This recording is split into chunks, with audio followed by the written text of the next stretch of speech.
I'm going to open up a Word document and I'm going to take some notes as we go along. But I'm wondering, is there any craving that's been bothering you or anything that you'd like to improve about your own eating? Or Yes. maybe, So, what I've been having a problem with recently is I know exactly what my food plan is and what it isn't. And I seem to have the pig caged well enough to not eat anything now that I've said I'm not going to eat. But I keep eating more of the things I can eat than I actually allow myself to eat. So I keep taking little bites and little tastes, and it's enough that it throws off my plan. And I just want to stop doing that. I just want to eat at mealtime and not be taking these bites in between. okay. So your problem is that you're snacking. You're snacking between meals. Yeah, even though I have on my refrigerator, I'm looking at it right now, like no licks, bites, or tastes, and I'm still doing it. No licks, bites, or tastes. Okay. Well, can we get a little clearer about what the rule is and what you want to do? So you'd like to be the type of person that doesn't eat between meals, but what constitutes a meal? Have you thought of that? Yes, I know exactly what that is. So I eat 6 times a day. I measure it out. I know how much I want to eat and what I want to eat, and I do great on those meals. But then, say I feed my family, and they all eat whatever I fix them, and I eat what I want to eat. Then when I'm cleaning up, then I used to taste everything, even things I wasn't allowed. Now I only taste what I'm allowed, but I already ate what I'm allowed. So I'll be like, well, I can have more, I can have broccoli. That's not against my rules. But then I might eat another 2 cups of it, and that's what I don't want to do. Okay. Are you generally standing up while you're eating broccoli? People might think it's crazy Yeah. that you might don't want to eat broccoli, but you're really looking for the discipline of being able to leave the time between your 6 meals a day. Otherwise, you're going to be eating all the time, right? Exactly. I decide when I eat and when I don't, and not the pig, and I'm still not quite there. Okay. And yes, I'm always standing up. I just am standing up and eating. And I've made that rule. I only eat when I'm sitting down, but that's a rule I've never followed, not once. Okay. I never eat when I'm, so the way we phrase it, I will never eat when I'm standing up again. I know the pig says that you haven't followed it in the past and you won't be able to follow it in the future. But if you could, would that do it? Would that fix the problem? Or would you You know sit what? down I and, think yeah, that would fix the problem because I never am gonna. When I'm doing that, I'm never saying, "Well, I'm gonna eat a lot." I'm saying I'm gonna just put one thing in my mouth, but it never stops at one thing either. so if But you I never wouldn't ate, go put it on a plate and sit down because then I would know I really was breaking my rule. I see. So part of the pig's motivation is to pretend like you're not breaking the rule at the moment. Exactly. It's just going to put in this tiniest thing. How's that a problem? But it always is a problem because then I start eating a lot of that, whatever that is. Okay. Okay, very good. So let's assume for the moment that you could do this. Let's assume that you could do it for a whole year. What what would happen? Why would that be good? What would be better in your life? Oh, well, my weight is always going up 10 pounds, down 10 pounds. It's just a constant yo-yo right there, and this is what's causing it. And so it's always the first thing on my mind when I wake up. How much do I weigh today? It's the last thing on my mind when I go to sleep. And that's why I want to take care of it, is I just want freedom. I want to keep my weight right where I want it. And I don't want to think about that anymore because I have more important things to think about. And you'd be able to stop obsessing about getting to your ideal weight and think about more important things. Okay, so this would reaffirm that you are the master of your own fate. It would eliminate the mental obsession and free up your energy to focus on other more important things, what things would those be? What would you think about if you weren't obsessing about your weight? Well, I would think about my kids and my grandkids and what I can do for them. I would think about, I have my own business, about growing that, and now I want to go out and do some workshops and stuff, but I'm always like, oh, like my clothes don't fit quite right, so I don't want to set up that workshop. So it really gets in the way of that. I want to learn sign language, and there's so many things I want to do, and my brain is just constantly, and it has been all of my life. Like I've never set any goals besides weight goals because I've never been freed of it. So I Sweet. just feel like I would finally have freedom. Uh-huh. So our pigs prefer that we don't see the details of our future. So I'm going to push you a little bit. If this feels uncomfortable, please know that I'm making your pig squirm. You know that I like you, right? Yes. Okay. So I'm attacking your pig. I'm not attacking you. So you'd stop yo-yoing and you take full control of your weight. Is there are there any medical benefits to that, or is it really mostly the mental obsession? I just want to make sure we cover everything. No, I think there's definitely medical benefits because that's another thing I don't even know if I should say here, but I am on this program that I really like to lose weight, but I want to get off that program because I kind of want to take all animal products out of my diet. But Okay. I won't do that because I keep thinking, well, I'm just going to get this 10 pounds off and then I'll take them out. So you want to get off.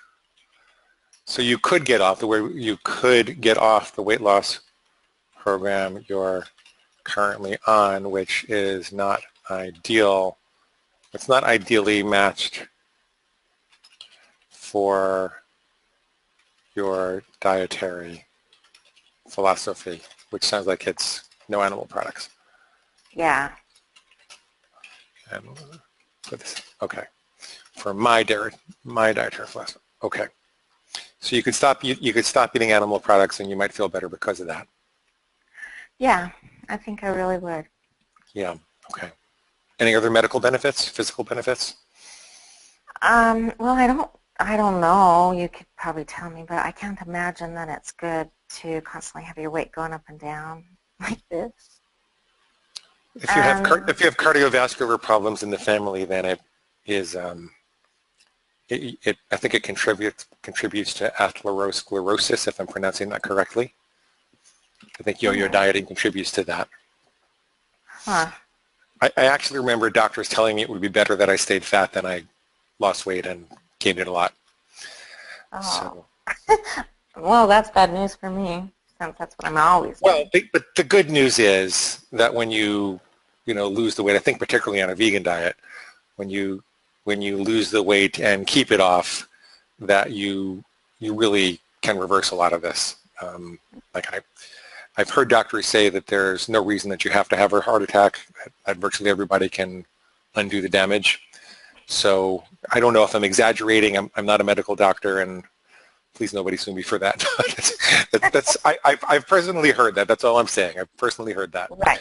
And I take solace in that also because if anybody yo-yoed and put a bunch of crap through their system, it's me for 30 years. So, okay. What would you do for your kids and your grandkids if you weren't obsessing about your weight all the time?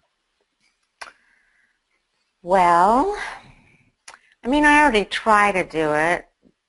So, like, my daughter and her husband are going on a trip tonight, actually, and I'm going to go spend the week with my grandkids.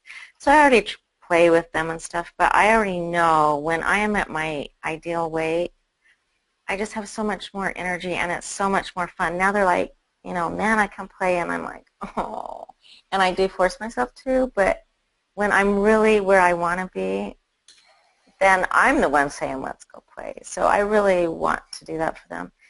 And then just a clearer head for my kids. Like, I can't even describe to you, but there's never a time when weight isn't in my brain, and it's just always fighting for attention.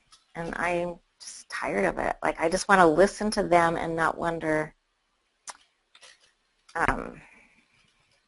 if my weight's going to be up tomorrow and how my shirt's not fitting, because it's just always in the way. You could be 100% So, present. You can be 100% present with them. yeah, Really, that's really it. That's what I experience them wanted and to make say. memories. Okay. Mm-hmm. Okay. You would grow your business. You'd do more workshops. You'd feel more confident in your clothes. Tell me Yes. more about that.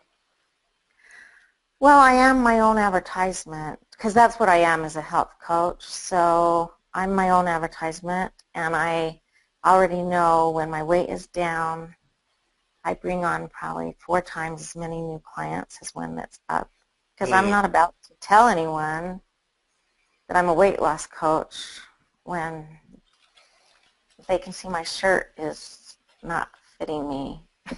yeah. Because it's just this constant problem. And yeah, I want to go do workshops. I want to do more public speaking, and that just stops me all the time. Okay. So do more public speaking. Okay. You want to learn sign language? Why do you want to learn sign language? Yes. Well, I have a brother who was deaf, but when he was growing up,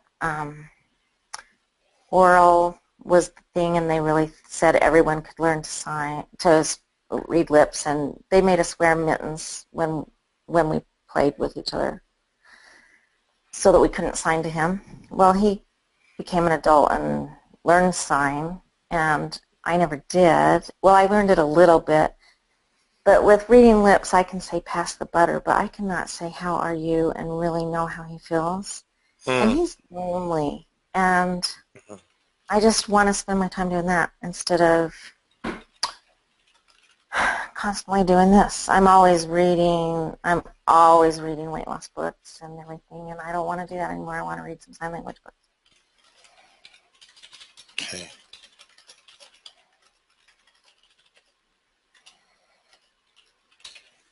Okay. What else would you want to do if you weren't obsessing about your weight? Um, well, I've talked to you before. I really want to do a nonprofit that I don't exactly know what I want it to do, but to be against child abuse. And so I want to do something with that. And this stops me from doing that too, because I'm always thinking, well, I would go do this or that, and I don't want to because I don't look good right now. I Can think I've got a problem that looks matter too much to me, but they do. Loretta, this might sound a little crazy, but you think that there are children out there that could possibly continue to be abused if you continue to mess around with your food? I don't I don't know that I could stop any children from being abused. My children were abused, but I think I could educate some mothers on what to watch for. Because if I wouldn't have been so naive, I don't think that would have happened, at least for so long in my own family. So there are some families where the mothers could stop it sooner. I think so. I think if I went out and educated what they're looking for. But those of us who don't ever think of that, because we would never do that, we don't know what we're watching for because it's not in our mind. Yeah. Okay. You'd finally have freedom. Can you say a little bit more about why that's important to you? What else would you do with that freedom? How would it feel? What would it be like to wake up and go to sleep with that freedom? Just a little more. Um, well, I've lost 80 pounds, and so I know how much freer I am, and so I feel like I'm almost there, but I'm not free if I'm not in control of myself, and Mhm. I'm still letting the pig be in control, and I want no one to control me but me. That's the freedom I'm looking for now. Okay. Before, I couldn't walk, I couldn't go on hikes with my family. I've got that much, but I'm still letting the pig have some control, and I just hate it. Okay. So you really need to walk the last mile. Yes. Okay. But the pain doesn't seem to be quite as bad, so I think that's why I won't walk it. Hmm. Well, what happens if you don't do this?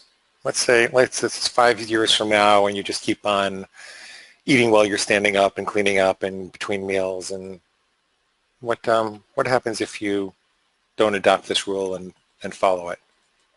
So in 5 years' time, that would make the biggest difference. I think in 5 years, if I don't do it, I will be almost back to the weight I was, if not there. I think I will be so discouraged I'll kind of give up. And I think that my life would be really sedentary and I would feel like a failure. And it's so close within my grasp now to have a different ending where I could be healthy till I die, I hope. I want to die with health and just die from old age rather than having a piece of me die at a time. If you gain the 80 pounds back, would you have any medical problems? Oh yeah, because I was pre-diabetic. I'm sure I'd have diabetes by now. That was like 6 years ago.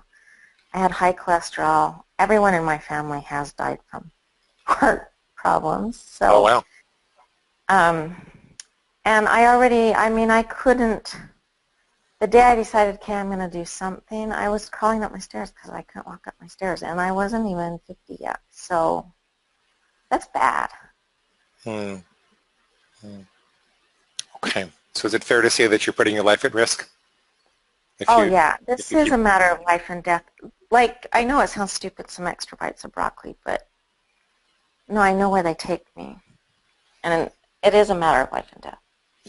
Well, because could you say a little more about that? It's not really the extra bites of broccoli. It's what? Well, the extra bites of broccoli then make me take extra bite of chicken, then that makes me take extra bite of every other thing in the kitchen that now I feel like is on my food plan. And Got it. then it makes me slowly creep up in the weight. Okay. Okay. Let's talk to your pig for a little bit. Could you let me know why your pig says that you can't, shouldn't, or won't be able to do this? It just says that I'm being ridiculous and a few extra bites don't make a difference. And so just take them, and then I just do. Okay. And that's pretty much all I hear it saying. So I don't know why I'm still doing it. That's not a very convincing thing it says when I know it's not true. It's not saying anything else? Not that it might say, this isn't fair. Everyone's eating all these things and you can't have a little broccoli. That's so unfair. It does say that a lot because it goes through lists of things I used to eat that I don't eat. And so then it says that, of course, I can have some broccoli. Look at everyone else. I just had a piece of cake. And none of them are heavy. Okay.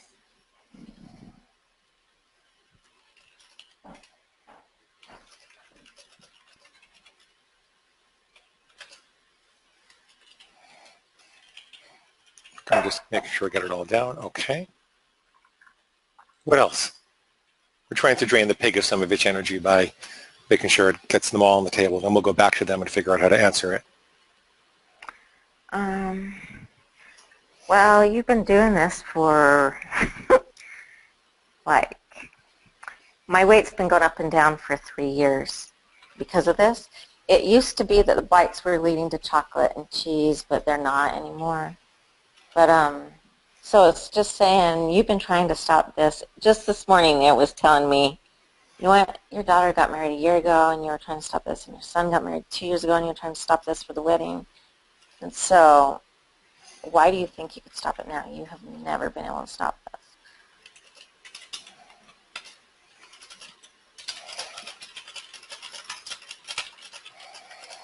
So why in the world do you think you can stop it now when you've never been able to stop it before? Mm-hmm. Yeah. Why else? Can't, shouldn't, or won't do this. you were a little bit overweight, but you really got away from everything you really wanted to get away from. Like you can walk, you can run. So what's the big deal? You've already gotten most of the way. Yeah. So what's the big deal? Walking and running. Okay. What else? I really don't think I can think of anything else. I'm Okay. racking my brain here. Okay.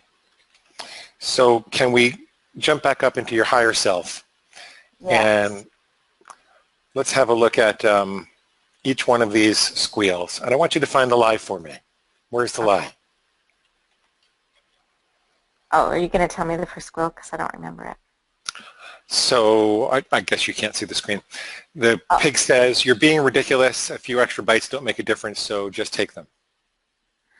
A few extra bites have been ruining everything for several years now.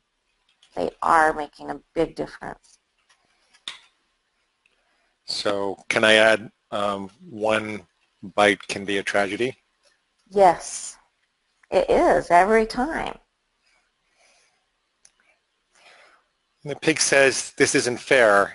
Everyone else is eating all these things and you can't have just a little broccoli. Where's the lie in that? The lie is I just had some broccoli and I don't want cake. It makes me feel bad. And this is what my body can do. So I'm going to do what my body can do. Mm-hmm. I always like to think of when I'm sitting with people that I love or that I care about, I want them to see that it's possible to control your impulses with food. I don't make a thing about it. I don't have an argument with them about it. I just demonstrate by example. I lead by example because, you know, more than half of our country is going to die a very uncomfortable death earlier than they have to from diet reversible diseases, right? Right. Heart attacks, strokes, cancer, diabetes. There's so many. I'm not saying that all cancer, et cetera, is diet reversible, but a lot of it is. And, you know, somebody has to go first. Somebody has to show them that it's possible to eat well in the face of temptation. So. You know, and my family, it's amazing to me how much they have changed over these 6 years that I've been doing this. And I've never said a word to them. I still cook what they want. But they will ask me, is this healthy or is that healthy? And no one around here eats sweets anymore. So they are changing, and I don't even think they know it. Great. The pig says you're already depriving yourself of X, Y, and Z. Now you're not going to eat broccoli. Where's the lie in that? Like, what's wrong with you? Why you can't deprive yourself? I think that's what I loved very most about your book, is that whole deprivation thing is such a lie, because when you're eating it, you're depriving yourself of like just so many good things. And when you're not eating it, you're depriving yourself of maybe 5 minutes of pleasure. Yeah. So that's such a lie. Absolutely. And you're depriving yourself of all these things for your kids and your grandkids and feeling confident in your business and doing more public speaking and learning sign language and going out and helping mothers catch child abuse so those kids don't have to suffer as long. There's so much freedom that you can get by walking that last mile. Yeah. What about when the pig says that you've been yo-yoing for 3 years? You had the motivation of your son's wedding and your daughter's wedding. Why in the world would you think you could stop it now when you've never been able to stop before? Where's the lie in that? Well, that's a lie too, because at that time I was binging on chocolate cake and cheese and lots of stuff. Mm-hmm. And I'm not anymore. So obviously I am getting in control. And this is my last little piece, and yes, I will get it in control too. Great. Great. And I always tell people that just because you've been traveling on a highway for 1,000 miles has no bearing whatsoever on your ability to take the next exit. I love that. Okay. Pig says you're only a little overweight and you've gotten most of the way to your goals, like walking and running, so what's the big deal? Where's the lie in that? The big deal is I just got my blood work and it's not perfect, and it was when I was at my ideal weight. And so even a little bit of weight causes health problems, and I don't want them. It's not, a few bites here and there is not worth that. Yeah. So how confident are you that you're never going to eat while you're standing up again? Okay, so I know that it's 100%, and even as I say that, I don't feel like it is, but I coached with you just a week ago on some stuff, and I had this same feeling, and I've never done it since. So, yeah, I think it is 100%, and I could do that. I don't know why I need to talk to you before I can do it, but it seems to help so much. Do you have a very specific squeal that you're hearing that's making you feel less than 100% confident? No, just, well, I already had this rule and I didn't obey it. I guess that's the squeal. I already had this rule and I didn't obey it, so why, just talking to Glenn, would I obey it? But, I mean, I've seen it happen before when I've talked to him, so. So where's the lie in that? The lie is, the lie is that I'll obey it because I want to. And you don't need anything more than that, right? No, I'm in control. Yeah. You know, some people get involved with partying for a long time, and then they kind of mature out of it, and they decide, I'd rather have the memories. It's not worth the recovery. It's not worth feeling so awful. It's not worth all these other goals that the pig was hiding from me. And that's the reason, by the way, that after you coach with me that you are able to obey it. It's because we really expand the, the vision of what's going to happen if you just do this. You'll see everything that you're giving up by not doing it. And you can also see the ghost of Christmas future. You can see what's going to happen if you keep going down this path. And the pig had hidden all that from you for a very long time, all the time before. Now you can see it, and that's why you can obey. That's why you can do it. Okay. Yeah. But you don't need anything more than that you want to, because we're superior. So. Right. So how confident are you that you're never going to eat standing up again between now and the day that you die? 100%. Okay. Even if your pig has other ideas. That's right, which it does. I'll explain to the audience that we set these rules in stone. We present them to our pigs as if they're set in stone, the same way that we present them to a 2-year-old child. Like if a 2-year-old child needs to know that they can't cross the street ever, ever, ever, because if you tell them, well, someday when you're a little older, then we're going to teach you to look both ways and cross the street, but you're not really a big girl yet. If you do that, they're going to constantly be saying, am I a big enough girl yet? Can I do it yet? Can I do it yet? And it's dangerous because they don't have the ability to entertain those thoughts without necessarily acting on them. So we present the food rules to the pig as if they're set in stone, but we know that with some experience and observation, we might decide to change it later on. Just like we know we're going to teach that 2-year-old in a couple of years how to look both ways and cross the street on their own. So Loretta, thank you so much for doing this. I just want to go over a couple of things with people before we go. Okay. Thank you so much. That was very brave.